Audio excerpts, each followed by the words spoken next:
এই মুহূর্তে একজন শিক্ষকের সঙ্গে কথা বলবো। আসসালামু আলাইকুম স্যার। ওয়ালাইকুম আসসালাম।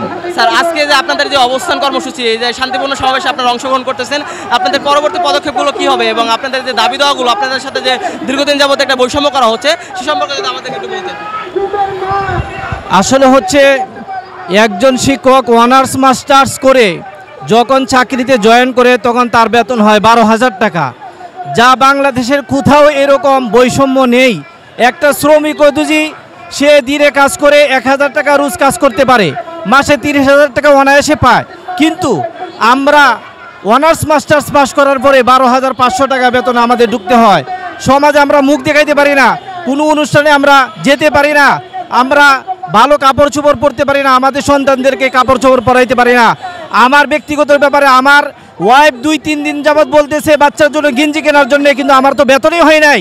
12 তারিখ আমার বেতন ছাড়ছে, কবে যে পাবো তার কোনো সীমা নেই।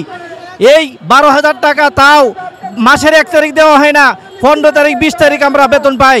বাচ্চার কাপড় চোপড় কিনতে পারি না, ওষুধ কিনতে পারি না। আমাদের অনেক বৈষম্য রয়েছে।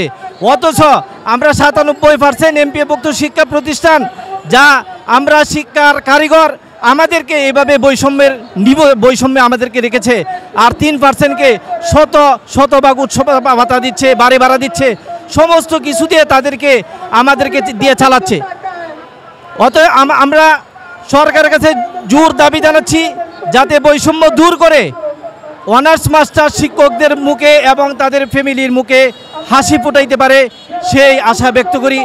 আর আমরা বাংলাদেশ সম্মিলিত শিক্ষক সমাজের পক্ষ থেকে আমরা অসংখ্য শিক্ষক এখানে এসেছি, আমরা আমাদের দাবি আদায় করেই ছাড়ব। আমরা চাচ্ছি আজকে যদি সরকার আমাদের দাবি পূরণ না করে তাহলে আমরা ক্লাস বর্জনের মতো কর্মসূচি ঘোষণা করব ইনশাআল্লাহ। আমি আশা রাখি সরকার যাতে অবিলম্বে আমাদের এই দাবি মেনে নেয় এবং বৈষম্যগুলি দূর করে নেয় এবং আমাদের শিক্ষা প্রতিষ্ঠানকে জাতীয়করণ করে নেয়। ধন্যবাদ। হয় একজন শিক্ষিত মানুষ হয়ে যে প্রতি মাসে আমি ঋণগ্রস্ত হই, কিভাবে চলি? যেখানে আমার 12,500 টাকা বেসিক, 1,000 টাকা বাড়ি ভাড়া, 500 টাকা হচ্ছে চিকিৎসা ভাতা, এটা দিয়ে কি একজন মানুষ মানসম্মতভাবে চলতে পারে? একই ক্যাটাগরিতে আমার সঙ্গে আমার বন্ধুরা নিয়োগ পেয়েছে, ওদের উপজেলা ভিত্তিক জাতীয়করণ হওয়াতে ওরা 2য় শ্রেণীর কর্মকর্তার বেতন পাচ্ছে, তাদের জীবন ব্যবস্থা সর্বোচ্চ শিখরে। আর আজ আমরা একদম অসহায়ভাবে জীবনযাপন করছি।